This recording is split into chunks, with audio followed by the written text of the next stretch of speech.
Scrappy people, it's Tracy Reed here today, coming at you with a quick and easy layout in my Life Crafted album using the Cocoa Daisy. I believe that this is mostly the March collection, which, oh my goodness, what was it called? It was the one with the sloths. Oh, Treetop Canopy, that's it.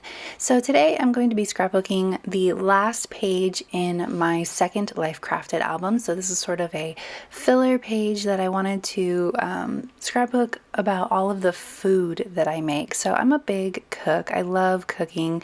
I cook meals generally most nights a week. I think we have a couple nights a week that I don't cook or I don't cook anything fancy, but I really do enjoy food, and the best way I've found for me to stay on my diet is to cook good food, and so that is what I like to do. So I took 8 photos over the course of a few weeks of some of our favorite meals, or some meals that were just really pretty, and I created a collage in Photoshop, and I created it to the 4.25 by 8.25 size, and I'm creating a hinge on this side so that I can put a few journal cards and a menu on that side. I didn't quite have enough room to include that Good Eats Traveler's Notebook insert and a recap of what we'd eaten and any journaling. So I created a flip out to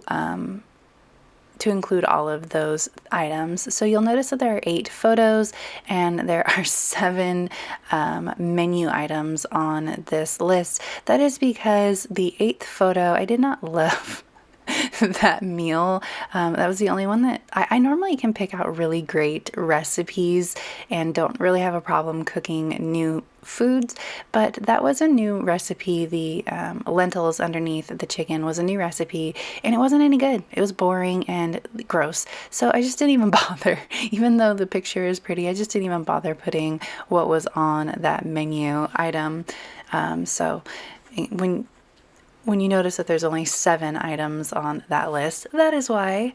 So I do have this journaling card that talks about why I like to cook, and then I had an extra journaling card that says totally worth the trouble. All of these are Cocoa Daisy.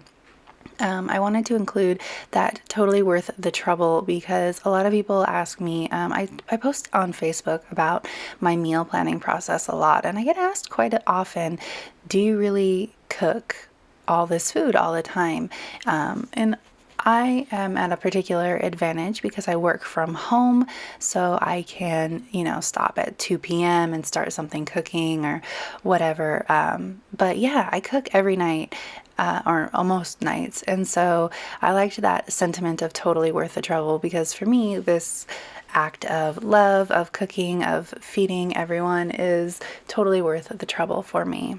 So I am including some of the chipboard pieces that I've collected over the last year from Cocoa Daisy that include food, and so I'm just putting some circular bits on the photo since I didn't really know what I wanted to do with the photo collage. This whole thing, I love the way that it came out, but it was a little bit boring at first with this sort of linear collage style. I needed to cover up a typo over here. This sort of linear collage style, there's not a lot going on, and so I'm trying to add little bits and pieces here and there to make it more visually interesting. So that's kind of my thought process at the moment, and even now just a few pieces of chipboard is just not really doing it for me. I like the whole overall effect, but it's not really feeling finished for me yet. So I'm just going to slide this in here and I want to see how it feels is basically what I'm doing. And you can see that I have a page protector on one side, and on the other side I am sort of free range, no page protector. So I have a few other bits and pieces here that are food related that I'm trying to work in, but it's not really working out for me. So I'm going to put this down here and then I'm going to reassess. So I decide that I want to have a tab here to open up this page. So I'm going to include one, and then I have to cover up the back because the back side is adhesive. So I thought about adding another chipboard piece, but that would be very thick. So we'll see what we think here. I guess this is the last spread in the album, so I knew I had enough room to make it super thick. So it wasn't a big deal for me. I'm gonna add a label or two to the tabs. But you can see I'm just kind of like, I had an idea for this page, but past my initial idea, I didn't quite know where to go from here. And sometimes pages are like that. Sometimes I'm just flying by the seat of my pants. I don't really have too much of a plan, and I'm just going with it. So I'm looking through all of my stickers here, and I decide that I want to number the photos, sorry, number the photos to match the menu on the other side. So I'm just using my tweezers here to place them nicely. I do end up placing an 8 on the photo that I did not put on the menu, but I thought it looked funny without it. I'd rather have there be an extra number that doesn't correlate to the other side than have there be a missing number on the photo collage. I'm still feeling like this is just not quite right. I got a lot of circles going on over here, and so I'm not quite sure how to break out of that circle vibe. Sorry, I'm a little off camera here. I'm just kind of testing out word strips and stuff like that. I'll move up in just a second.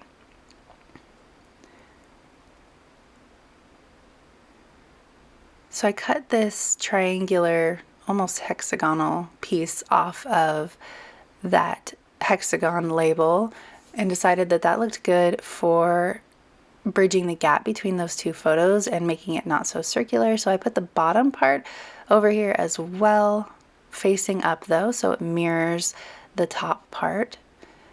And now I'm going to add this on the menu. And I'm still not crazy happy about it, but it works for me. Like, this feels a little bit more finished and completed. What are you going to do, right?